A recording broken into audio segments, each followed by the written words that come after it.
G'day everybody. Today I wanted to talk to you about what happens when we have a baby and when we experience trauma. The paradigm in our culture is that to be a good woman, to be a good mother, you need to put yourself last. You need to put everybody else's needs ahead of your own. So when we experience birth trauma, we very often shove down all of our feelings. We don't acknowledge the feelings that we have. We say, oh, I have a healthy baby. I have this gorgeous, beautiful baby. And so it's okay. It's okay that what I went through was shit. I felt all these things, but it's okay. It's okay. I have a healthy baby, so I'm grateful for that. And that's okay to be grateful for your baby. For myself, when I had a shitty birth experience with my firstborn, I did exactly the same thing. For about the first 3 months, I just shoved it down. I just didn't even acknowledge that it was a thing. And I did that out of survival. I did that because I knew I needed to learn how to parent this baby. And I needed to figure out how to breastfeed and move into the space of parent instead of maiden. And so I gave myself 3 months to do that. And then I started to feel all the feels. I started to get angry.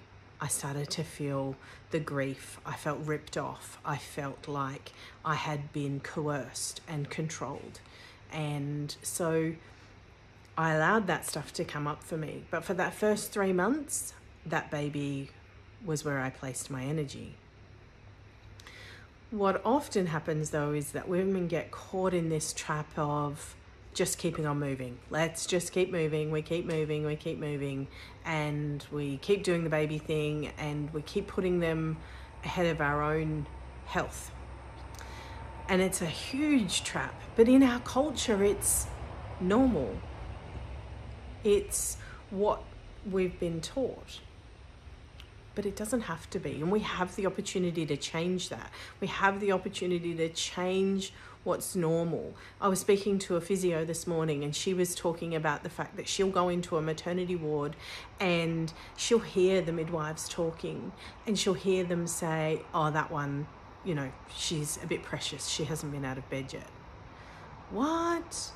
Since when is that okay to talk like that about new mums? Since when is it okay to label them as precious because they choose to look after their body? I'm gobsmacked that this is still going on in our current age, but it is. And unfortunately, what that means is that the care that is then provided to that woman is substandard because there's judgment attached. And that then impacts the way she feels because that energy is transferred, right? When the midwife comes in and is a bit abrupt with her or rough with her or, you know, has higher expectations of her, she all of a sudden feels like she's failed. She feels like she isn't doing enough. She isn't being enough.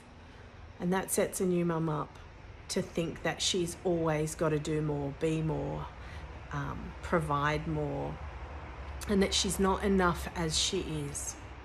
Well, you are enough. And looking after yourself is not a sin. You get to look after you.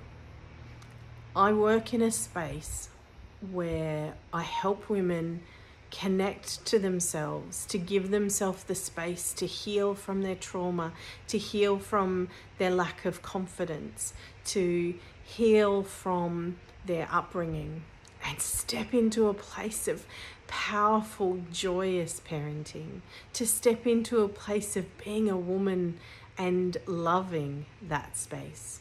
So if you want to reach out and grab a new future, if you want to have a fantastic future, then reach out. Let me help you, take you to that space where you are joyous in your mothering, where you're joyous in your parenting, where you're joyous in your womanhood. I look forward to hearing from you. Bye for now.